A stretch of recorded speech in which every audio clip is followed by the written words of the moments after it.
Welcome to the Library of Virginia. I am Catherine Fitzgerald Wyatt, and I'm very pleased to welcome Dr. Emma Violand-Sánchez and David Barringer, who will be discussing their new book, Dreams and Shadows: An Immigrant's Journey, a memoir of Violand-Sánchez's life. In 1961, she was a senior in high school when she left home in Bolivia and arrived in Virginia.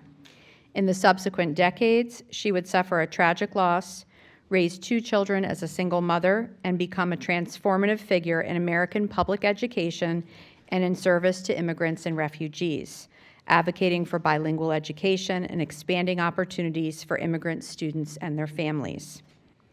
A testament to the power of suffering and faith and to the challenges women face around the world, Dreams and Shadows is also a meditation on politics, class, the immigrant experience, acculturation as a lifelong process, and the importance of maintaining bicultural identity against the myth of the American melting pot.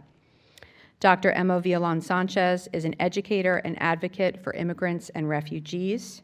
Her co-author, David Barringer, is an independent public humanities consultant and writer and retired senior director of grants and global Virginia programs at Virginia Humanities. Their book is available for purchase in our Virginia shop, and we will be doing a signing following the program. Thanks, Catherine. And good afternoon, everybody. Thanks so much for coming. I just want to start by saying that when Emma and I began this little collaboration about 2 years ago, we had no idea what was coming our way, and I mean our way, in terms of what's happening in the country. But for all the worst reasons, and I'll just go out on a limb and say that, for all the worst reasons, I think that this book could hardly be better timed. It's been a thrill to work with this woman who has been so thoughtful, so influential over so many years in service to immigrants and refugees, but primarily as an educator. And so since this program is connected to the teachers program that the library is doing right now, we're going to kind of focus this conversation a little bit more than we would otherwise on the education side of things. There will be an opportunity before we end for you all to ask questions if you have them. And I want to maybe just begin by asking Emma about a different kind of tsunami. The one that began in the second half of the 1970s. Emma, what was that tsunami? How did it begin? And how did teachers in Arlington and in Virginia respond to that? Thank you, David, for your question and for working with me for about, I guess, two years to bring this book to you. The tsunami in the 1970s, just to give you a little brief introduction, I just came back from Bolivia in 1976. Later we'll talk about when I came here from 61. But I had gone back to Bolivia after the death of my husband in Vietnam, and from 68 to 76. And my goal was to come and get my doctorate here in the United States, because I was a US citizen at that time when I returned, not when I came the first time. And so I thought that, boy, US citizen, bilingual, I can really do a lot of work here and get a doctorate. So I was fortunate to get a job offer at Arlington Public Schools in November 1976. At that time, as you may recall, it was the end of the Vietnam War. And so my role was as a bilingual resource teacher. And the reason why I was a bilingual resource teacher, just to give you a little historical information, is that we just had the Supreme Court decision, Lau versus Nichols, that stated that students who didn't speak English, if they were like 20 students in a class, that they could have bilingual education.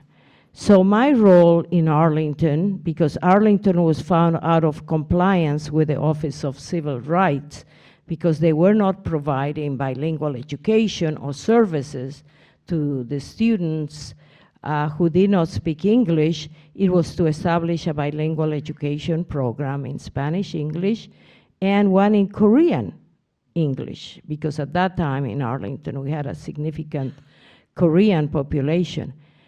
So the tsunami is, here I am, you know, coming from Bolivia, very self-assured that I can start anything, you know, of course I can do it. I can start a bilingual education program in Arlington Public Schools. Well, first of all, the superintendent, when he hired me, he said, what if principals don't want to talk with you when you go and talk to them about bilingual education? Well, I said, okay, you know, I will explain to you why it's so important, etc. But then, 1976, and suddenly the tsunami came to Arlington, Vietnamese refugees. Arlington at that time was the most welcoming community for refugees from Indochina.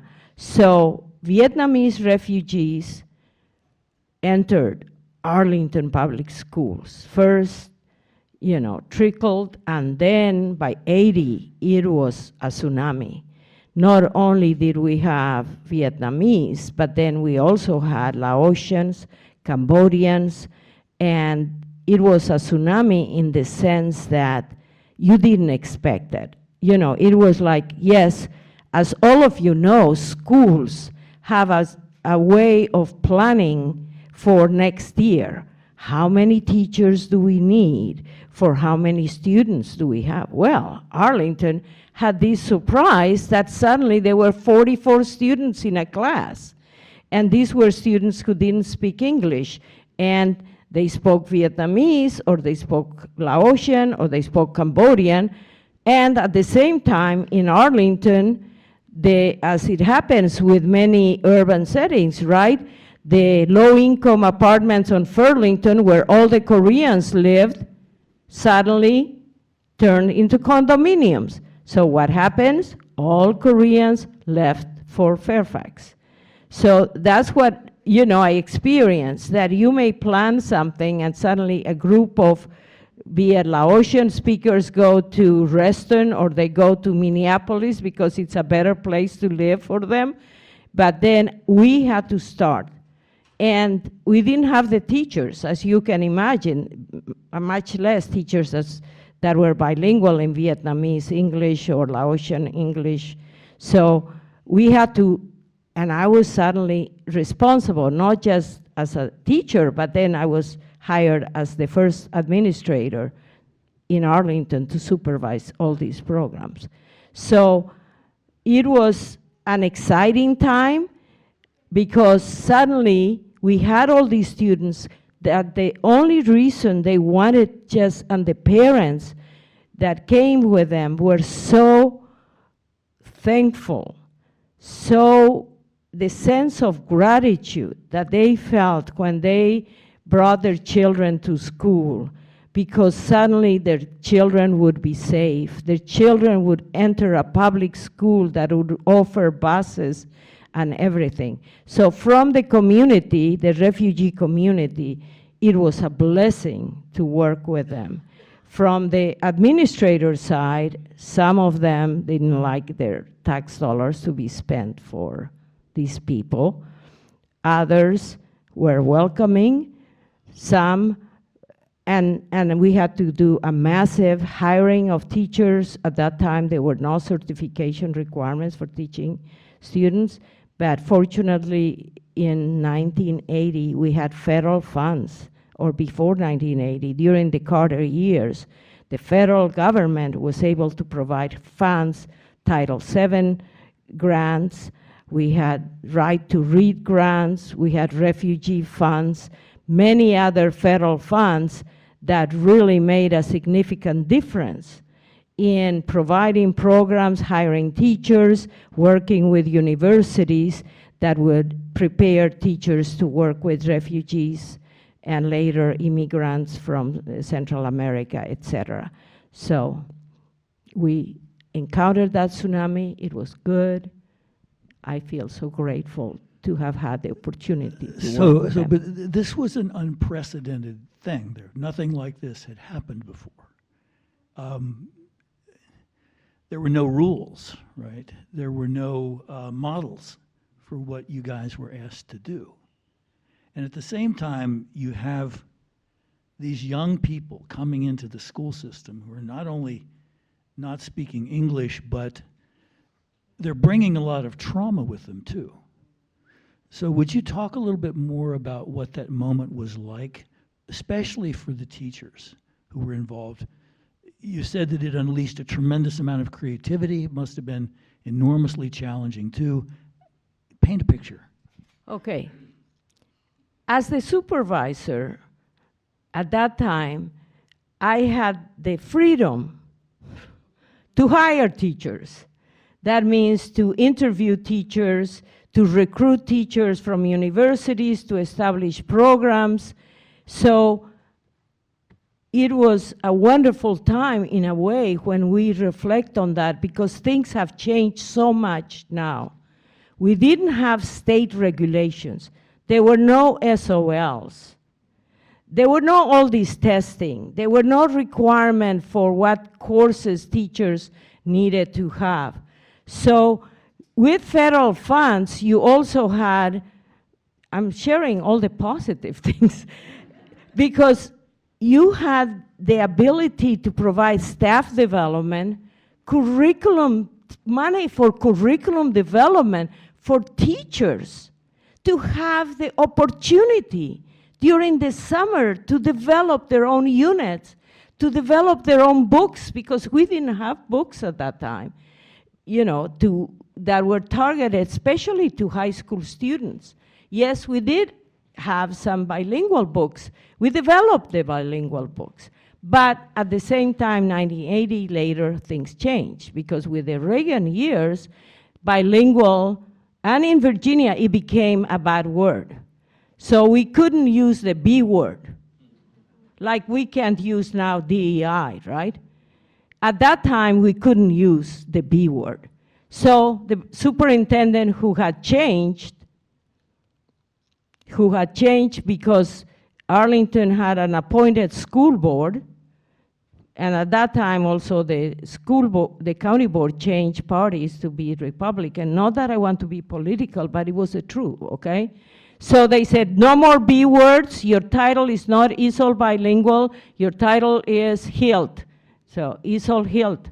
What does HILT mean? High intensity language training, and we provided training in English and content.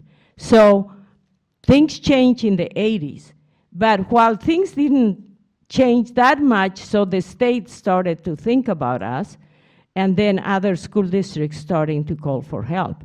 So we had the creativity, but more important at that time, because we had federal funds, to work with the parents.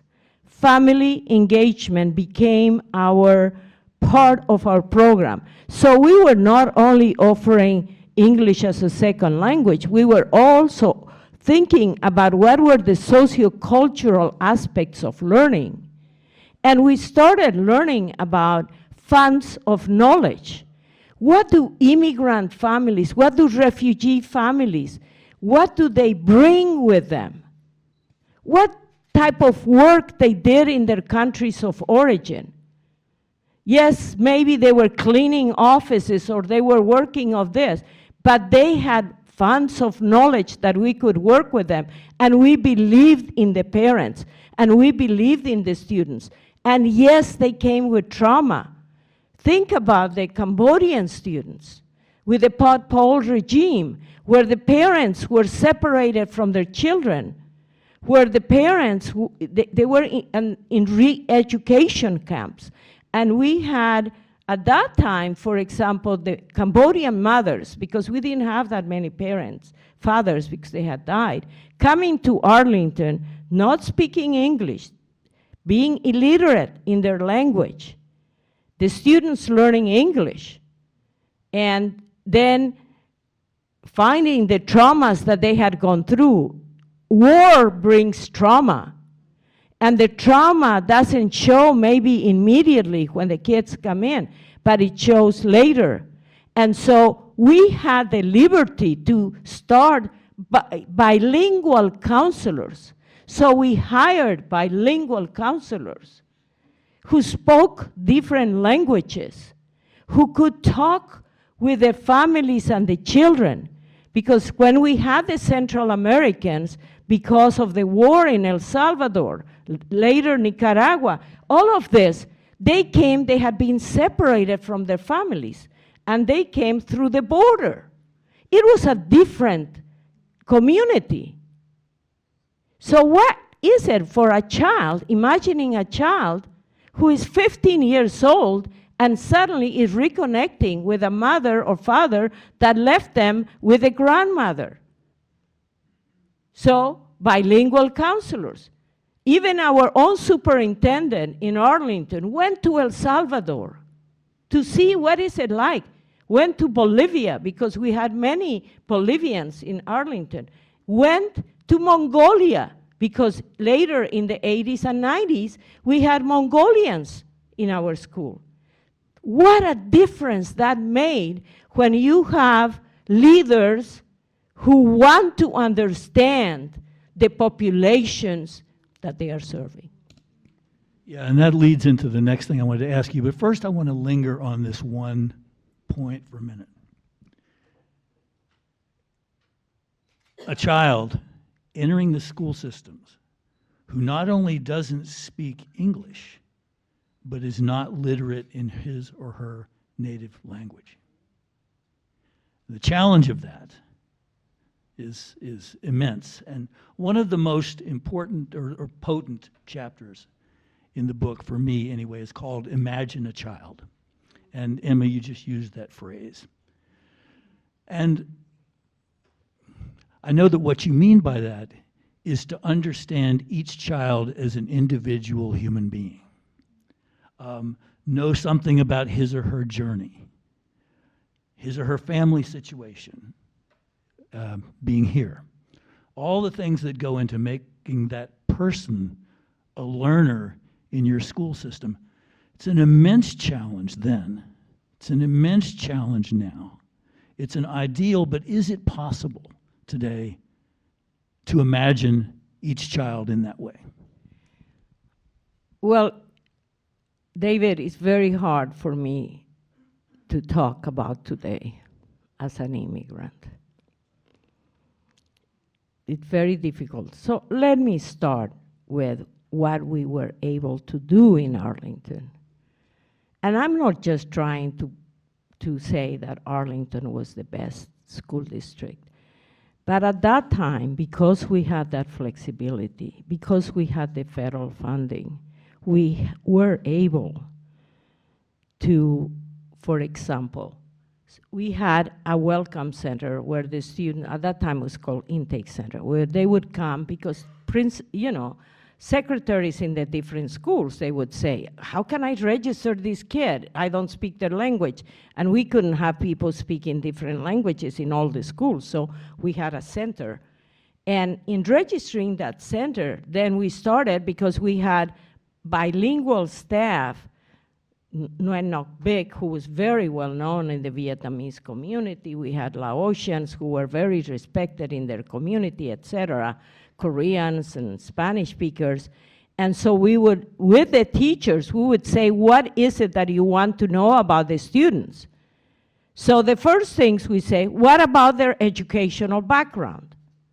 They are 15 years old. They have just come from El Salvador. What do we know about that student when he enters Arlington Public Schools? So that's when we came and we brought, and I was very fortunate because at the same time, I was studying for my doctorate at GW University.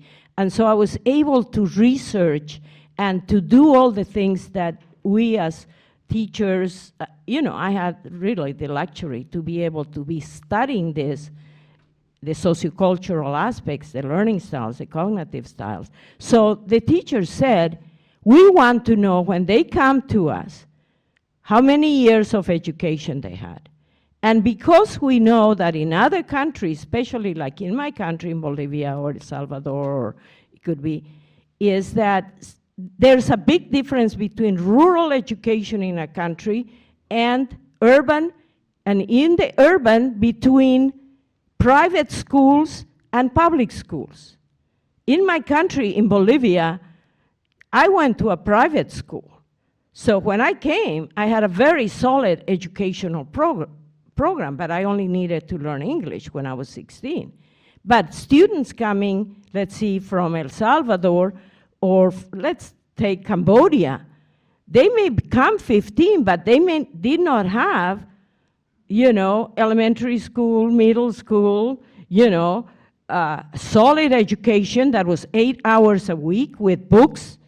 They may have had a rural education, or many of the refugees were in refugee camps. Somalians, not only were they were not in Somalia, they had to go to another country. And when they enter our schools, they had gone to different countries and then come back.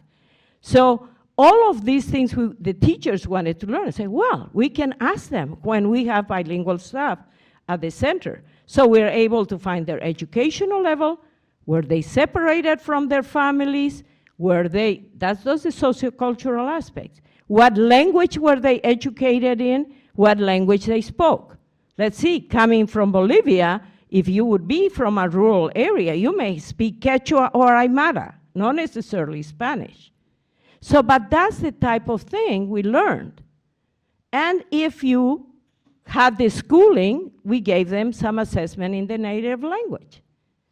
So we were able to, a student that came in, and many of them that came especially at the high school level, they had interrupted education, maybe up to a second grade level, no English, so we had to develop programs for them where we were teaching them literacy as well as English, and we would call the program Partners for Success. So that way, the students felt, and we provided the sociocultural bilingual support from a counselor, so we were able to do this to get them successful. And that's what we did. Nowadays, we can't do that. As you know, the student, even when they don't speak English very well, are not proficient, they have to take SOL tests, right? And so the focus now in many of the schools is the standards of learning testing. It's so focused on testing that you don't see the child, you just know the score. And for us, and later coming with No Child Left Behind, many people we thought was excellent. But for me as a supervisor, when we started now forcing students who didn't speak English to take a test and then say, oh, this kid doesn't know anything. And I said, no, you can't say they don't know anything. They are sitting in your classroom. Think what it took for them to come from wherever they came to sit in your classroom. Wouldn't you say that if they walked to the border, they have a concept of distance, right? They are 16 years old, they are fluent in their language, so they have the cognitive development related to language development. So we have to see these students differently. We don't see them as problems. We don't see them as deficient. We have to have a different perspective. People talk about the whole child, right? And that was the privilege that I had to work with dedicated staff members, that we started to see the students more as assets, an additive program versus a subtractive program. Thank you.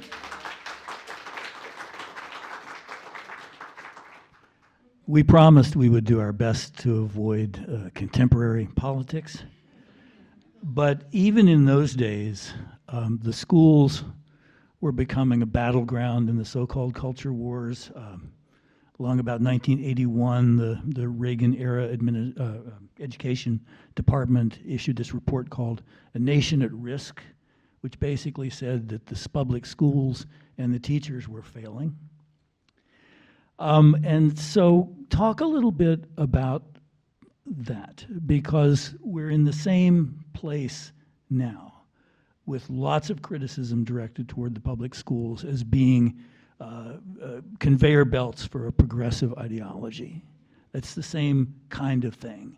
So talk a little bit about what that was like, how you dealt with that criticism, and any lessons coming out of that for us now. Well, as I said, that I was able to get my doctorate in GW, and it was my doctorate in human development, and with a supportive field in counseling. And so, fortunately, again, we had the possibility of doing staff development for teachers and administrators, you know. Because the one thing we know, and this is something that I talk about being an immigrant, many times we're underestimated of who we are. And we're called at some point names. And I know that other people too, not just immigrants, have had that when who you are is a problem. So one of the things that we worked, because we had at that time sort of a central program, and we, you know, from a departmental perspective in Arlington, and Arlington is a small county, so it's not like Fairfax or Chesterfield County or other counties that are so big. Arlington is a fairly small county, and we had also very good superintendents. So we were like starting something new. And when you start things and you bring the educators to be part of the development of programs, and you bring parents and you bring students to develop leadership programs for students, to have multicultural conferences where the parents are engaged, where we value their language, their culture. It's almost like you have to be counter culture in the sense, you're getting negative messages, right? And so how do you protect yourself? How do you protect yourself when people, as an immigrant, they call you names, or as a refugee, and they think that you are a burden to this society? When we know that we are working, the parents are working with their hands, they are doing the best they can for their children. And so we need to build empowerment, self-respect, protective. We have to protect ourselves from what messages we are getting. Y tenemos a veces que hablar en nuestro propio idioma. And we have to build community so that we start speaking in our own language. And we can say, porque tenemos unos cuantos que hablan español acá. Tenemos que decir, somos fuertes, tenemos una cultura y tenemos nuestro respeto de quiénes somos nosotros. So I say, we are proud of who we are. We have a culture. We have a language, we have a heritage, and no one leaves their countries, their culture, their families, to be separated for years and years. And maybe, like some of our people that don't have documentation, they don't get to see their families. They can't go back to their countries. They can be when the parents are, you know, sick. So this is a self-respect, and we were able to work with counselors. And when I was a supervisor, I would say, in every school, we have to have counselors that work with this community, because the trauma they bring, it doesn't go away. And the trauma can come back anytime. It can trigger. It can be triggered by a small thing. And I have to be honest right now with you. Coming to Richmond right now, my husband, who died in Vietnam, he was from Richmond. He went to Virginia Tech. But what I remember coming by is by Franklin. That's where his parents, the father was an accountant. That's where the parents worked. So his spirit lives here. And that's what I want us to remember, that our ancestors, their strength, live with us. It's a philosophy of life. But we can't go back, turn our back about our ancestors and who we are.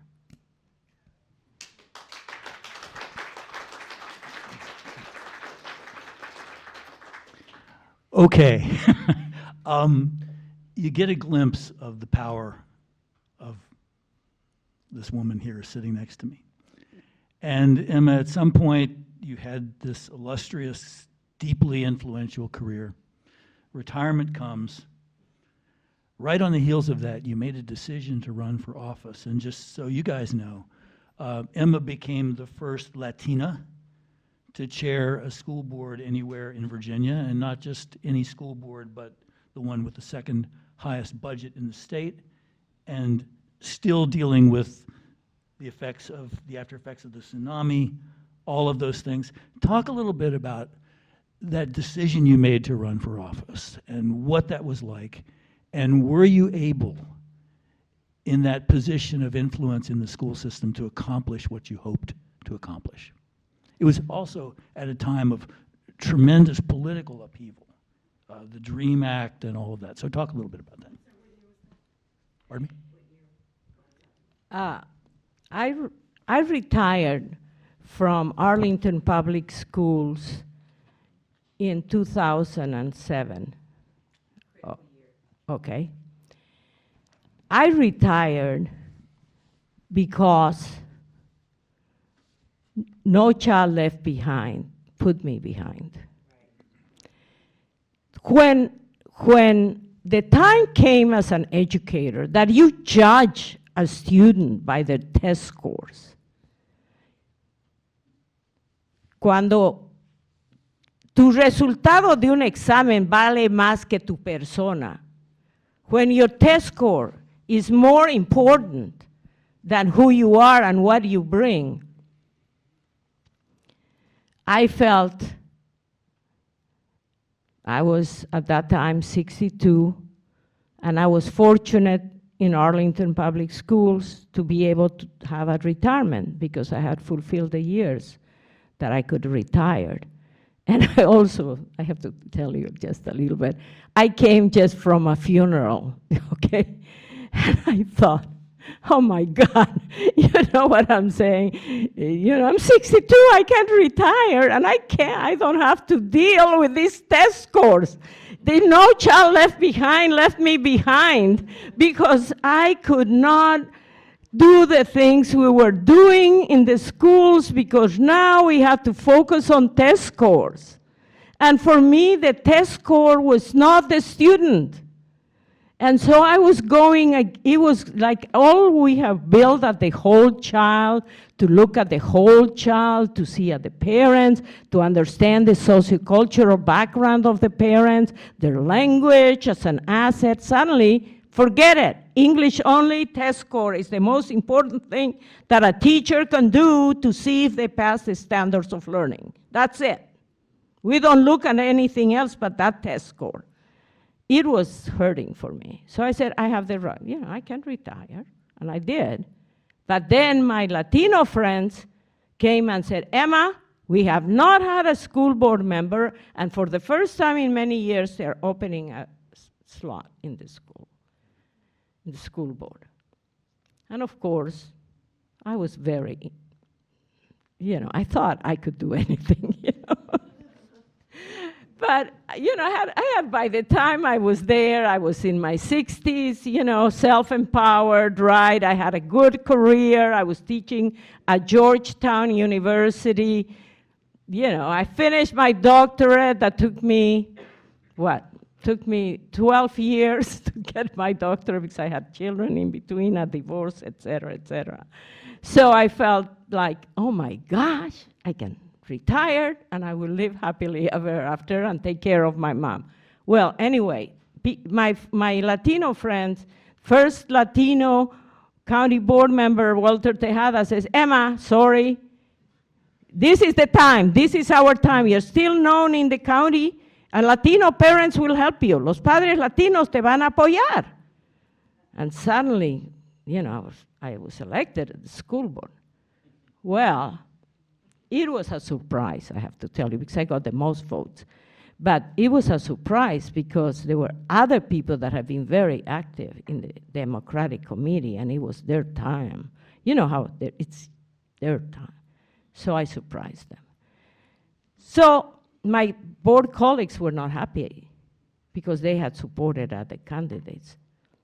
So what was the question? Here I'm going back to when I was elected, and I thought I knew everything. In elected office, could you do what you hoped to do? Well, what first of all, you can be in an elected office of 5 board members, but if 4 board members, or maybe 3, maybe 1 could be convinced, because we didn't even have African American, because the African American had retired after 37 years, and I took his place. And of course, African American community questioned, right? Why is it that suddenly a Latina will take the place of an African American? But I had their support.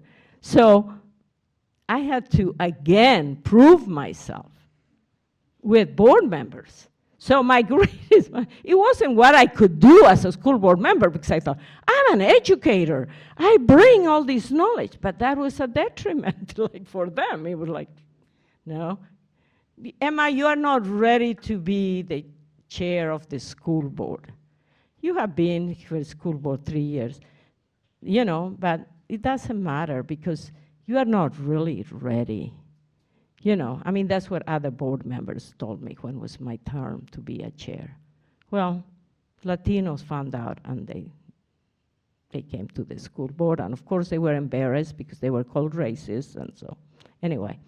I was elected chair of the school board. And so that I thought gave me more power, but it really doesn't. So my school board, 8 years, was a lesson in humility.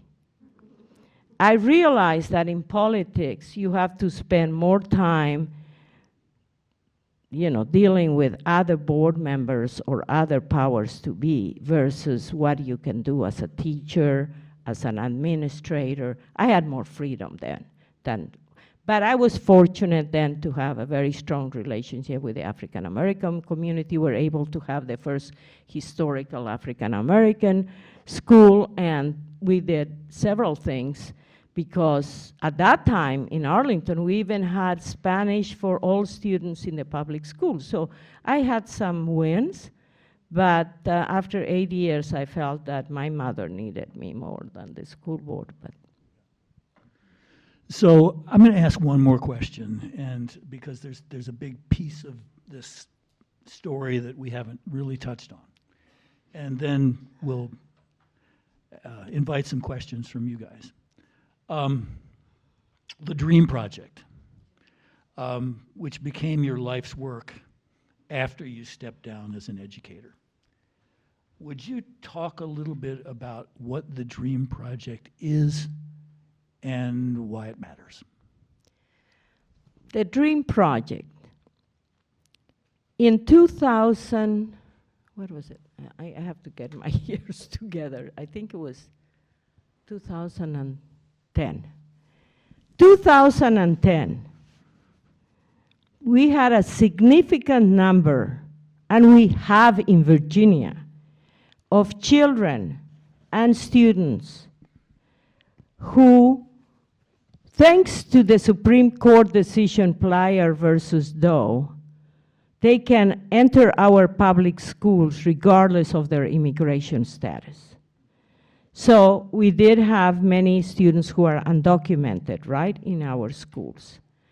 And so what the federal government wanted to do, it was to have the DREAM Act pass, which was an act that would give opportunities for children who came as babies or before 16 to be able to change their immigration status, to be able to become in a path to citizenship. It was called the DREAM Act. It passed in Congress during the Obama years, and it failed in the Senate by 6 votes. That's why we call the DREAM Project. Parents, and at the same time, and I will mention his name, Ken Cuccinelli was the Attorney General, and he told all the universities that they could not admit students who didn't have their status, undocumented. In Arlington, we had hundreds, and throughout Virginia, too. So the DREAM Act was our hope. It failed in Congress. So parents and dreamers, we call them dreamers. I don't like to call them undocumented. No one is undocumented. Came together. I was on the school board, and they came, and we watched a documentary about them, and we said, we have to do something about it. And we started an organization called the DREAM Project that would provide college scholarships for students who didn't have their immigration status. And we started that nonprofit. I don't want to speak too loudly because I know we already have received a letter from Homeland Security right now because they can investigate us. But we started providing scholarships to our students. So far we have 300 graduates, college graduates, and that was done with the parents, and it made a significant difference for these students. And then when they received the DACA, Deferred Action for Childhood Arrival, they could work. Now things have changed. So that was the DREAM Project. Thank you, Emma. Any questions? And Catherine, and we'll take the mic. Yeah, back there. Question right here to start us out. Okay. I'm going to try to make it short. My mother was pulled into the French, Spanish speaking. She has a gift for languages. So when they switched over to teaching French and Spanish in the 60s, she was involved with that. But my question has more to do with Richmond. Richmond saw a change around 2006 of multiculturalism. I don't know, there were a lot of banks that moved in here. So whereas Richmond were black and white, all of a sudden now it was multicolored and multiracial. And so I wanted to know, you said that it affected test scores and everything, and the emphasis changed from, so how did you make that shift to not, or did it actually like label African Americans, and were there certain cultural groups that tended to do better in the test scores that then maybe emphasize the miseducation of some other groups? Thank you for your question. That question addresses what my dissertation is. My dissertation was on the learning and cognitive styles, how students learn. What is the preferred way of knowing? What's the preferred way of learning? And in my research, it indicated that African American and Latino students, and students who didn't speak English too, had a preferred style. They were more global learners, more field-oriented learners. Many of these students, and to this day, They don't test well on multiple choice tests. That doesn't mean they don't know the subject. They are more global learners. They are more field sensitive. They can show their knowledge in other ways. That's why in our program we had portfolio assessment, holistic assessment, to understand what that child knows and what that child brings. And if you all know there's children, be it that their preferred learning style is not as analytical learners do well in multiple choice tests. And for me, I have to give you my own example. I am a global learner. I'm a field-sensitive person. I feel more than I analyze. So my test scores were not good enough to be admitted to the University of Virginia for my doctorate. But I was good enough to be admitted to George Washington because they had another test that was called Miller Analogy, that's more abstract reasoning. I ended up getting my doctorate from GW, and then I was asked to teach at the University of Virginia. And I taught, at the UVA extension for 1 semester. I told them I was not good enough to be admitted, but I'm good enough to teach here. But Georgetown University looked at my holistic record, so I was able to teach at Georgetown University. Thank you. Yes, there. Oh, we've got a question on the side, and then Okay. your turn. Sorry. Hi, thank you so much. The first thing I wanted to say is just the minute that I heard that you came from Bolivia, I had to be here because I'm also Bolivian and immigrated here when I was little. But I'm wondering, you spoke a lot about self-respect and also about the courage that it took for you to be where you are. I'm wondering, what is your vision in today's political climate with the apparent fear of a lot of our immigrant communities? And I can say that in Spanish too. Me preguntaba que usted recomienda o cuál es su visión de usted en cuanto usted habló mucho sobre el respeto propio y el coraje que usted tuvo para llegar donde usted está, y me pregunto cuál es su visión para que en estos tiempos del clima político, ¿qué es lo que usted piensa? Okay, she asked first in English and then she did it the same question in Spanish. Gracias. I will say it first in English and then a little some in Spanish. What I have learned throughout my life, okay, it could be as a woman first, and being a woman in Bolivia, it wasn't that, we're talking about the 1970s, right, or 1960s in Bolivia. Having been a widow in Bolivia, it wasn't easy in Bolivia, and I thought that coming to the States, I would feel. So many times when you represent a group, be it Bolivian, being an immigrant, and people judge you, right, for who you are, it takes a community, a supportive group, to say, we are fine, we as immigrants contribute to this country. I'm a US citizen, but I put in my book An Immigrant Journey.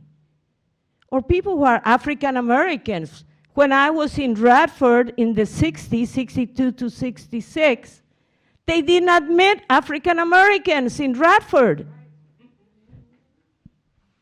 And the first African American student that entered in 1968, when I was the resident counselor at Radford, all her roommates moved away.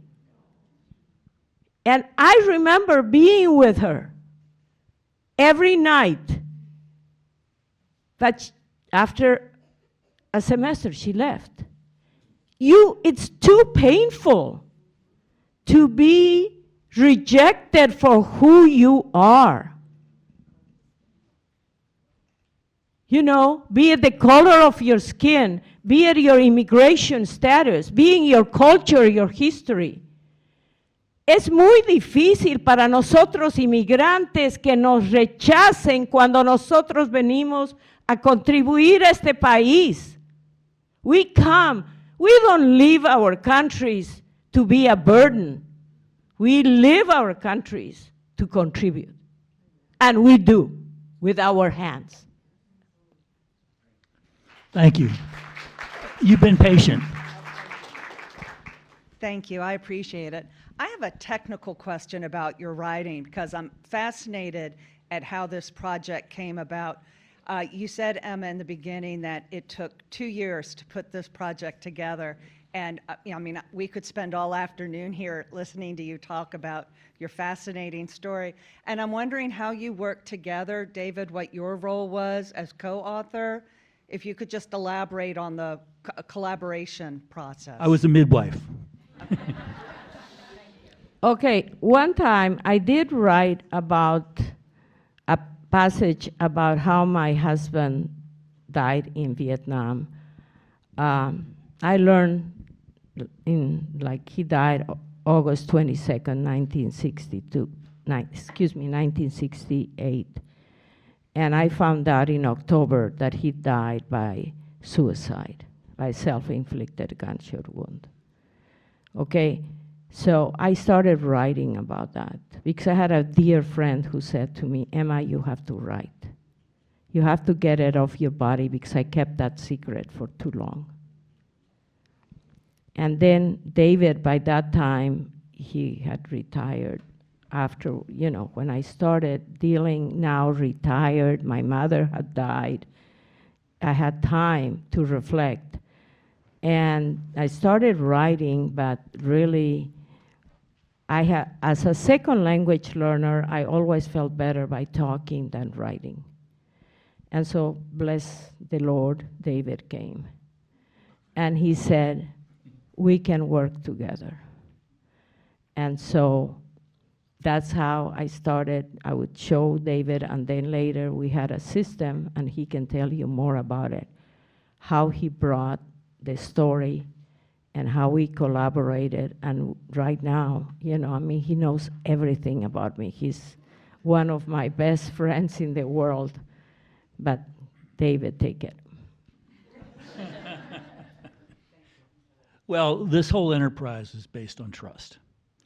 And I am so grateful to Emma for the trust that she invested in this whole project and in me as the collaborator. So we would talk in person if we could manage it, by Zoom if not. We kind of had a roadmap for where we wanted this story to go. And we would take a piece of it and talk it through some more, and then I would draft something and send it to Emma. She would respond, we go back and forth until we were reasonably satisfied. And then after all that was over, we began to look at the whole narrative and how it all worked together, and it was a collaboration from start to finish. It was, for me, revealing because Emma was a dear friend before we started this. We knew each other really well. And watching her go through this process, and it doesn't have anything to do with me, but watching her go through this process and peel off the layers and excavate those places in her life that she hadn't really given much thought to in decades. And we all have them. Life moves on. You don't deal with things. And watching how nourishing that process was for her, it made me wish that I get to go through a similar process at some point, and that we all do, because it's a way of understanding the whole trajectory of our lives. And the metaphor is the immigrant journey. Emma begins by saying she's an immigrant, and every thread of her identity is wrapped around that core. So what an interesting place to start, and especially now, even if the again, we're not getting into politics, but if the election had gone another way, this would still be an important time to release a book like this. And so I'm thrilled that we got to do it together, and what an honor it's been. And one more question. Thank you. Yeah. Lorena. Muchas gracias. Inicialmente, realmente, gracias. Su merced habló de 300 jóvenes del proyecto, 300 Dreamers. Yo he conocido varios consejeros bilingües que están aquí en Richmond y ese trabajo es maravilloso. I'm going to talk in English and please answer in talk in Spanish, so please answer in English if you prefer. Thank you. And Emma, su merced escribió el libro en una parte hablando de privilegios y bendiciones. Y es un desarrollo de cómo usar esos privilegios. Alta educación, bilingüe, una familia que pudo brindarla aquí, apoyar para que estudiara aquí en Estados Unidos, en la universidad. ¿Cuál es la invitación que su merced hace a este público privilegiado? Privilegiado en alta educación, en tiempo para estar aquí, estar un viernes a mediodía en la biblioteca disfrutando de estos beneficios, con poder dentro de sus pequeñas esferas.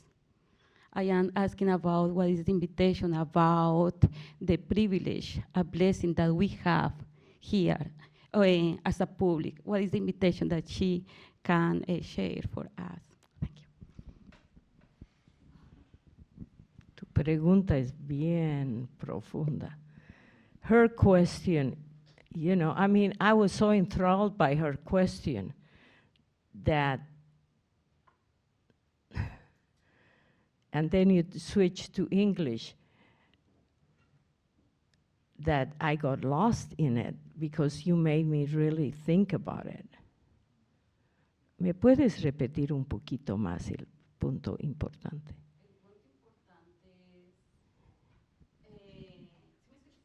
No, but for the other people. I asked her what is the important point because I was so connected with her that I lost sight of the essence of the question.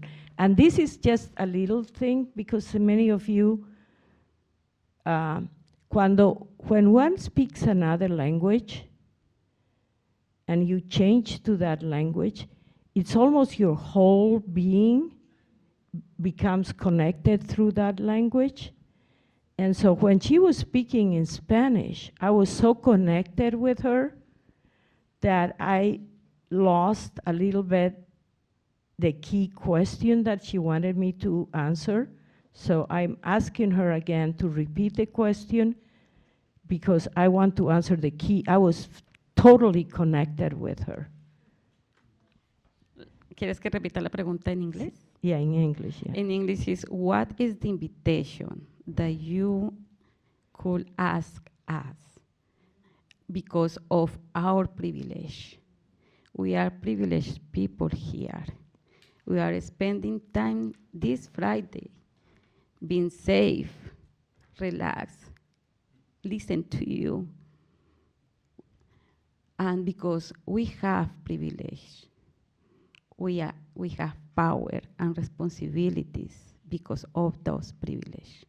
Then my invitation is because you live with privilege and blessings, and challenge too, definitely, as through the book. You gave examples about Arlington and this political claim over there. And now, for us living in Richmond, what is your invitation? My invitation, I think she talks about the privilege. Yes, I agree with you. I have a privilege. I have the privilege of being a US citizen. I have the privilege of having the education. I have the privilege of having community of support, a friend like David and other people that have supported me. But I cannot forget my understanding of what does it mean to come to this country with hopes and dreams, leaving everything behind to start a new life. But of all the years I have been in the United States in '61, I would say these are the worst years. These are the worst years because the fear, the anxiety of who you are. It's not just the fear of, like, for example, what do you look like? And I know African Americans have felt that. So I honor their, their suffering, and I don't want to compare slavery to this. But right now, all the immigrants and refugees that have come are afraid, regardless of their immigration status. But if your immigration status, and my privilege has been to work with people who were undocumented, and at one point I was undocumented, but it was in 1962. It was different. I was given a foreign student scholarship. I could go downtown Washington and get my Social Security card. I was received at Radford College as the foreign student, privilege. So I have been of privilege, and I recognize my privileges. But I can't forget my fellow immigrants who have left their country, their families, and we only want to support them. So my advice, I guess, at this time is we have to protect ourselves, but at the same time, we have to continue to support each other. We have to be community. And we need allies. We need allies, and we need all of you to support the newcomer and to support that person who wakes up every day, especially parents. The children, probably many of them will go to school and may not every minute be reminded of their immigration status. But as you are older and you are a parent, there's fear of leaving your house, going to work, and not knowing if you can come back. So let's support each other. Let me just say, thank you. Emma has an exceptional story, but her story is one that I think anyone who has made the journey as an immigrant or refugee or seen their parents do it will understand. And I mentioned earlier that this whole enterprise was based on trust. It's also been based on courage. And I want to applaud and thank Emma for the courage of telling her story in this way at this time. But hers is not the only story.